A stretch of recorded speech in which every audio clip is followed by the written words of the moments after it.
Ya, kenaikan harga bahan bangunan dalam beberapa tahun terakhir terus menekan kinerja dan pendapatan pengembang perumahan, khususnya rumah bersubsidi. Besaran kenaikan harga rumah bersubsidi yang sudah disepakati sekitar 7%. Lonjakan harga bahan bangunan yang terjadi dalam beberapa tahun terakhir menjadi pemicu para pengembangan perumahan, khususnya rumah bersubsidi mendorong pemerintah untuk menaikkan harga jual. Pengembang perumahan mendorong harga rumah subsidi bisa naik sekitar 7% pada tahun ini.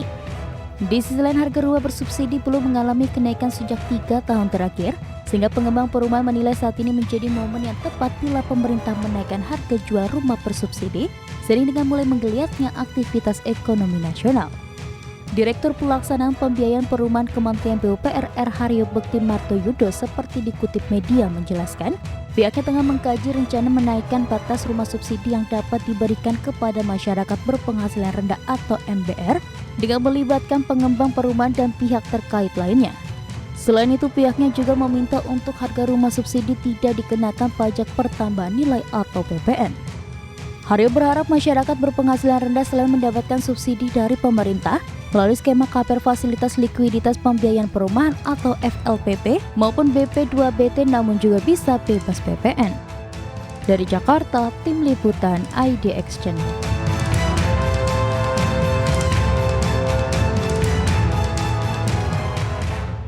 Baik pemirsa, untuk membahas tema kita hari ini, harga rumah bersubsidi berpeluang naik. Kita sudah tersambung melalui Zoom bersama dengan Bapak Sudaryatmo. Beliau adalah anggota pengurus harian Yayasan Lembaga Konsumen Indonesia YLKI. Selamat pagi Pak Daryatmo. Selamat pagi Mas Prasetyo. Ya, salam sehat Pak.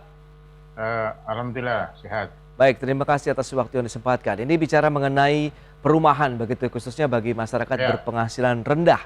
Ya, ada permintaan begitu dari para pengembang setelah beberapa tahun harga dari material bahan bangunan juga mengalami kenaikan, kemudian dalam 3 tahun terakhir juga tidak ada kenaikan, kemudian mereka meminta kenaikan harga jual dari rumah bersubsidi.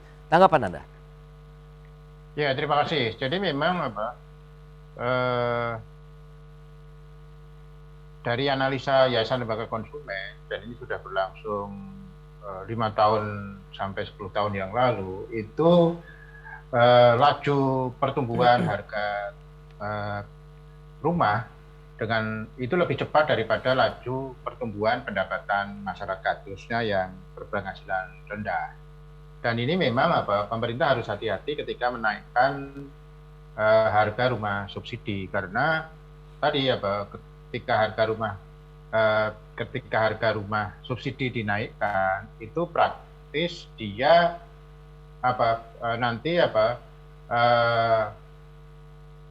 cenderung ke kelompok menengah ke atas. Itu yang kedua ya tadi kalau harga rumah dinaikkan itu juga harus diperhitungkan apakah pendapatan masyarakat itu sesuai dengan daya beli berdasarkan perhitungan daya beli masyarakat. Kan patokannya kan sederhana, bahwa besaran cicilan itu maksimum dari penghasilan. Caranya kan berapa? Kalau kita pakai patokan UMR ya dengan kenaikan itu apakah bisa diakses oleh masyarakat dengan penghasilan berdasarkan UMR gitu. Dari catatan YLKI itu memang dengan adanya gap kesenjangan antara harga rumah dengan pendapatan masyarakat, itu memang perlu pendekatan-pendekatan baru di dalam pengadaan rumah untuk masyarakat berpendapatan rendah. Oke, tapi kalau kita lihat dengan harga yang saat ini ditawarkan begitu untuk perumahan bersubsidi untuk masyarakat MBR sendiri, apakah sudah ideal begitu dengan tadi kemampuan daya beli masyarakat, kemudian masih terdampak dengan pandemi COVID-19 ini? Iya, memang tadi fakta di lapangan kan gini ya, karena komponen pengadaan rumah itu kan 30% kan tanah. Karena harganya dipatok, developer mencari tanah-tanah yang harganya masih terjangkau. Nah, ini kan dapatnya kan daerah di remote area di Jabodetabek kan. Di Jabodetabek kan gitu loh. Jadi kalau untuk daerah Bogor aja udah susah, karena kalau dari Jakarta ke Bogor itu hampir semua sudah mahal. Jatuhnya ya ke daerah Tenjo kalau ke arah Tangerang. Jadi memang bagi masyarakat dia harganya terjangkau, tapi jarak antara rumah dengan pusat aktivitas itu terlalu jauh sehingga pengeluaran untuk transportasi masyarakat menjadi rendah kan. Jadi menjadi tinggi kan gitu. Jadi ini yang jadi kalau bisa memang masyarakat berpenghasilan rendah itu bisa mengakses kebutuhan akan rumah tidak jauh dari lokasi aktivitas sehari-hari mereka. Nah, kalau misalnya kita bicara jarak begitu, mencari yang terdekat dengan pusat bisnis tempat mereka bekerja kan harganya sudah mungkin tidak terjangkau untuk MBR. Makanya dipilihlah beberapa remote area seperti tadi Tenjo di daerah Tangerang, kemudian Jawa Barat begitu, Bogor dan sekitarnya. Anda melihat bagaimana kalau memang itu bisa dikorelasikan, harganya mau dekat tapi kan mahal? Ya memang ini ya, pertama dari sisi pendekatan kan poinnya adalah pemerintah menyediakan tempat tinggal untuk masyarakat berpendapatan rendah.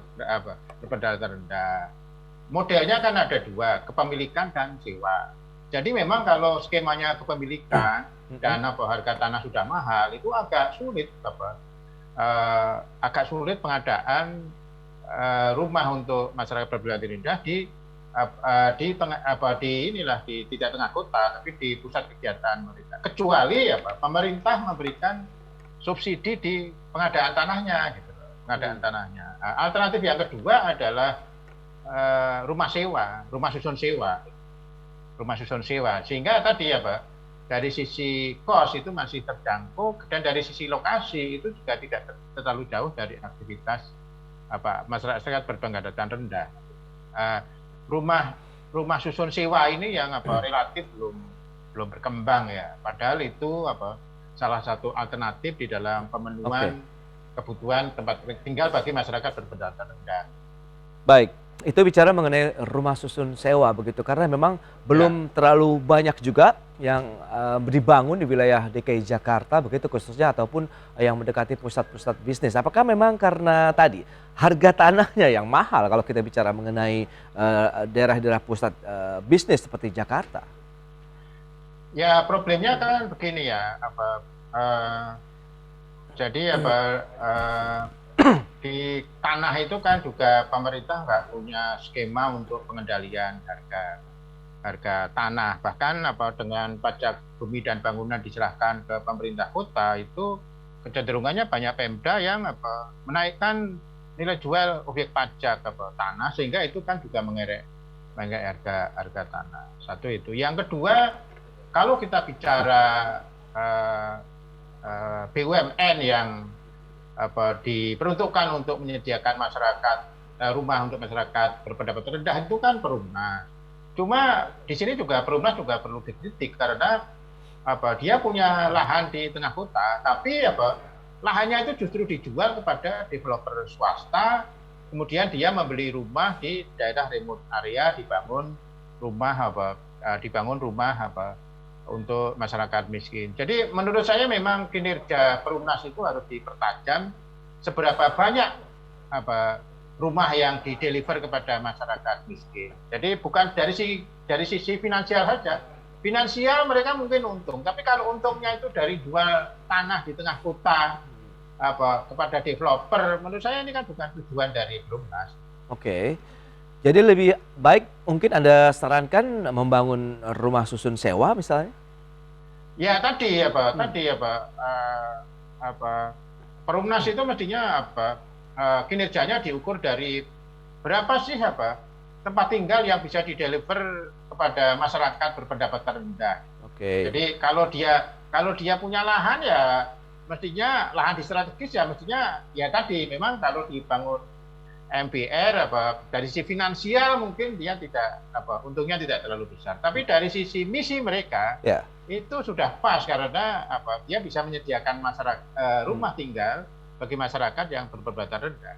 Berikut ini kami sampaikan infografik untuk Anda. Data selengkapnya bisa Anda saksikan di layar televisi Anda. Ini adalah besaran harga rumah bersubsidi per wilayah ya.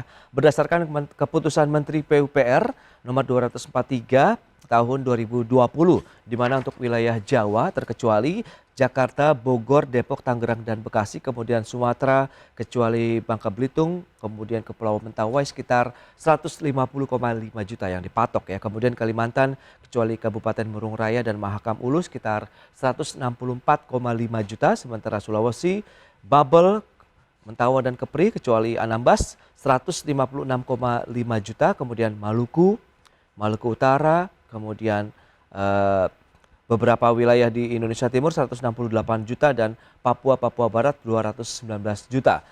Dan kita lihat untuk besaran rumah bersubsidi per wilayah berikutnya ya.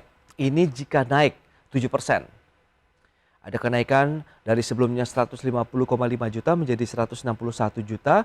Kemudian berikutnya di wilayah Papua dari 219 juta menjadi 234,33 juta. Dan berikutnya kita akan sampaikan terkait dengan realisasi penyaluran dana FLPP, fasilitas likuiditas pembiayaan perumahan. Kita lihat ini untuk kelompok penghasilan 2 juta sekitar 363 unit. Ini per 12 April ya data terakhirnya. Kemudian 2 juta sampai dengan 3 juta 5.600-an unit.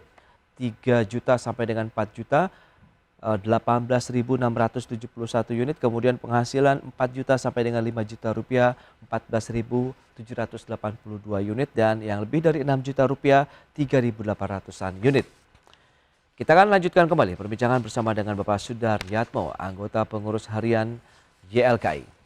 Ya Pak Dar, berdasarkan informasi yang tadi kita sudah sampaikan, nampaknya memang besaran dari harga rumah bersubsidi ini sudah dipatok begitu ya untuk beberapa wilayah, dan dengan adanya kenaikan dengan 7% tadi, perubahan harganya cukup lumayan sih begitu. Tapi menurut Anda apakah 7% ini termasuk suatu besaran yang bisa diterima bagi masyarakat berpenghasilan rendah yang akan menjadi mungkin nanti konsumen dari rumah bersubsidi?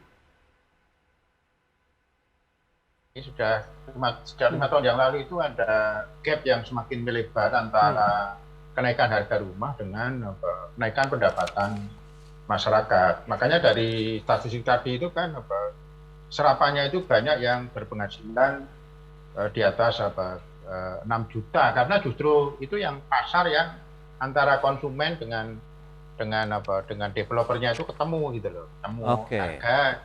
Coba ya tadi permasalahannya adalah bagaimana dengan nasib konsumen dengan pendapatan yang 2 sampai 3 juta tadi. Iya, iya.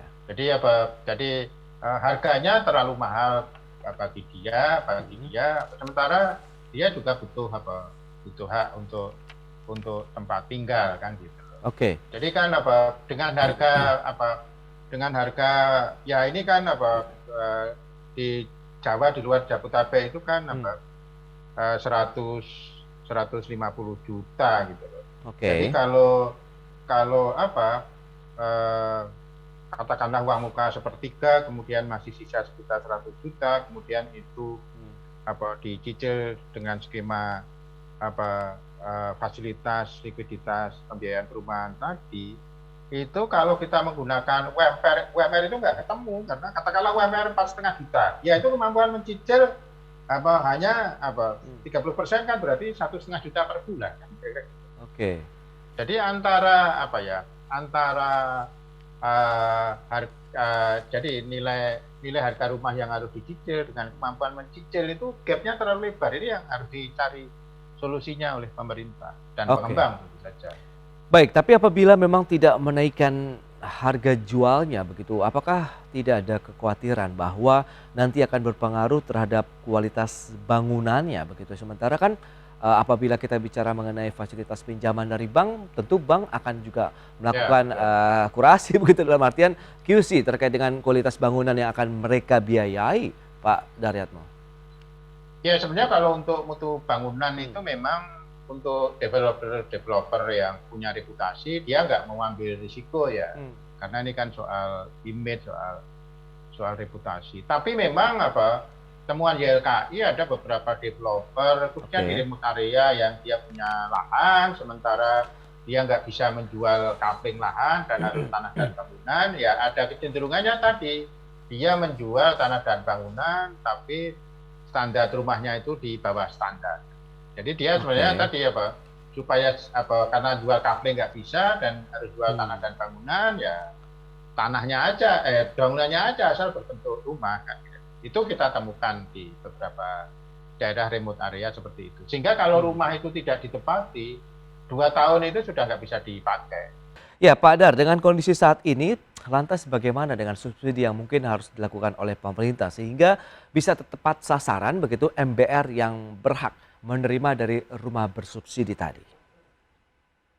Eh, eh, Dalam kacamata YLKI memang pemerintah tetap perlu menganggarkan tadi ya fasilitas likuiditas untuk pembiayaan perumahan karena itu bagian dari tanggung jawab pemerintah akan ketersediaan papan bagi masyarakat khususnya masyarakat berpendapatan rendah. Satu itu. Yang kedua, ya ini kritik YLKI itu jadi mestinya fasilitas likuiditas untuk pembiayaan perumahan itu tidak diukur dari serapannya, tapi juga apakah itu jatuh ke kelompok masyarakat yang tepat sasaran. Oke. Jadi beberapa kasus yang kita amati YLKI itu memang kalau dari sisi developer yang menerima fasilitas itu dia pragmatis. Yang penting dicatat lah. Dia tidak pernah melakukan assessment profiling apakah pembelinya itu kelompok yang memang ditarget dari program itu. Dan itu juga mestinya pemerintah juga melakukan evaluasi apakah unit yang menerima subsidi itu memang jatuh ke kelompok masyarakat yang berhak.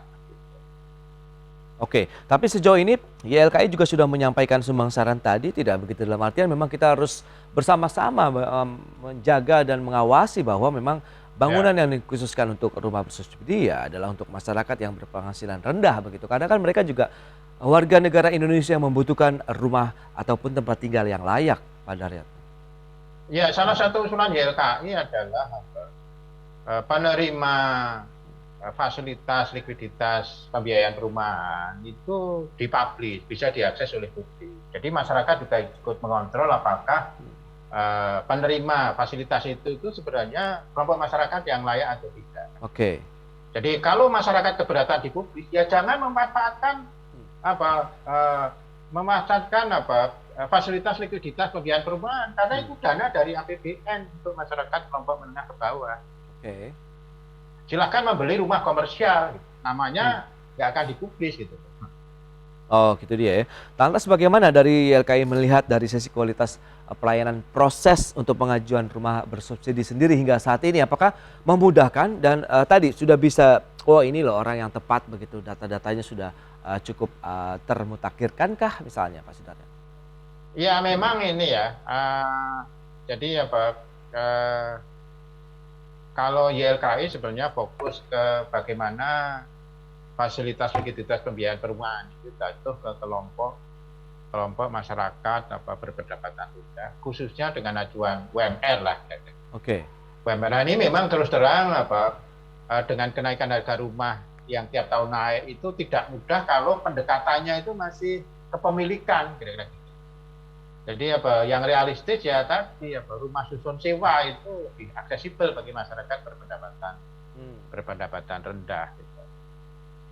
Ya, lantas bagaimana dong solusi yang diharapkan begitu dari YLKI sehingga benar-benar segala sesuatunya ini bisa sesuai dengan mekanisme yang ada, dalam artian peruntukannya tepat sasaran begitu, Pak Daryat? Ya memang ini sebenarnya salah satu Pemda yang punya unit rumah susun sewa yang cukup besar itu kan DKI ya. Cuma memang di sini juga ini ya jadi kadang-kadang tadi ya jadi tingkat tunggakannya juga cukup besar kan gitu, cukup besar. Ini yang juga harus dicari model skema yang pas. Ya salah satu usulannya ya yang dikembangkan di beberapa daerah itu di komplek industrial itu ada rumah susun untuk rumah susun sewa untuk pekerja kan gitu. Kemudian di kawasan stasiun di komuter lain itu kan dibangun TOD. TOD ya itu harapannya juga bisa memberi harapan bagi masyarakat berpendapatan rendah untuk bisa mengakses tempat tinggal itu. Tapi kalau lihat perkembangannya juga kan dia tidak semua, hanya berapa persen itu untuk MPS, sisanya untuk komersial. Lagi-lagi ya tadi berdasarkan pengalaman di Kalibata City itu ya yang rusunami itu jatuhnya juga ke kelompok menengah ke atas juga. Buktinya ya tadi ya tidak ada fasilitas parkir mobil, tapi kebanyakan penghuninya punya mobil. Oke, padahal sebenarnya diharapkan itu adalah mereka yang menggunakan transportasi umum begitu ya Pak? Ya, betul. Oke. Nah, lantas kalau kita bicara mengenai saat ini, YLKI menilai momen yang pas kapan dong? Jadinya kalau memang nanti harga jual rumah bersubsidi ini bisa dinaikkan. Ya, memang ini ya,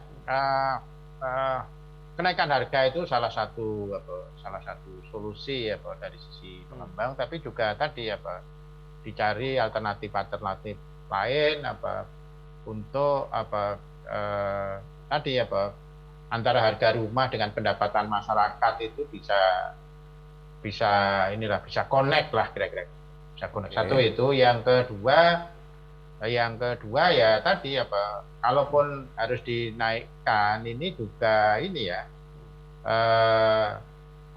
kalau dalam pandangan lembaga konsumen pemerintah harus memastikan tadi tetap ada akses bagi kelompok masyarakat yang berpendapatan rendah, khususnya dengan inilah pakai acuan UMR aja. Pakai acuan UMR. Jadi tidak, indikatornya itu tidak hanya karena FLPP terserap semua tanpa melakukan analisa terserapnya itu di kelompok pendapatan mana sih. Kalau terserap tapi di kelompok pendapatan di atas 7 juta ya sama sekali bohong kan, artinya kelompok menengah ke atas yang dapat fasilitas likuiditas pembiayaan perumahan.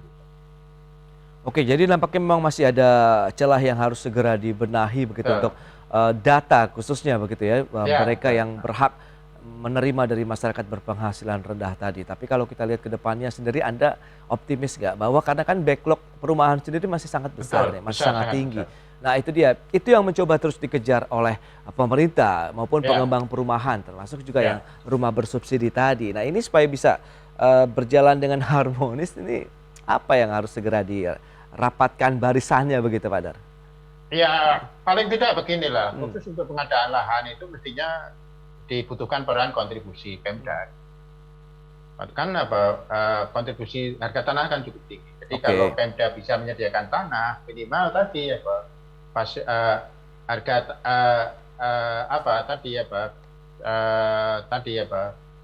beban masyarakat sedikit berkurang karena subsidinya itu tidak hanya fasilitas likuiditas, tapi juga dari sisi pengadaan tanah tadi. Dan itu jangan cuma dibebankan, kan pemerintah pusat kan sudah menyediakan fasilitas di pembiayaan perumahan. Artinya Pemda di pengadaan lahannya. Itu dia, kita tahu. Pengadaan lahannya kalaupun nggak 100% juga tidak harus harganya harga komersial kira-kira. Ya Kementerian PUPR juga kita tahu juga kan sedang mengajukan permohonan juga ini, misalnya memang ada kenaikan tapi ada usulan bebas PPN karena PPN-nya kan kemarin sudah naik. Apakah itu cukup menarik untuk bisa dicermati ke depan nih Pak? Ya memang tadi harus mix policy ya. Mix policy itu ya tadi dari pengadaan lahan, dari insentif fiskal sama tadi Pemda juga tadi ya bisa melakukan evaluasi terkait penerima fasilitas itu. Kan kalau tanahnya disediakan Pemda, dia harus memastikan bahwa fasilitas itu jatuh kepada warga dari pemerintah daerah setempat kan, termasuk dari profiling penerimanya itu juga harus dipastikan bahwa ini tepat sasaran. Oke, itu deh, kita tinggal tunggu saja nanti bagaimana langkah selanjutnya dari pemerintah sendiri, karena kan nanti apakah mendapat persetujuan atau tidak dari Kementerian Keuangan begitu ya apabila rencana kenaikan harga rumah bersubsidi ini. Baik, Pak Daryatmo, terima kasih banyak atas waktu dan sharing Anda berikan. Selamat melanjutkan aktivitas Anda kembali. Sampai jumpa.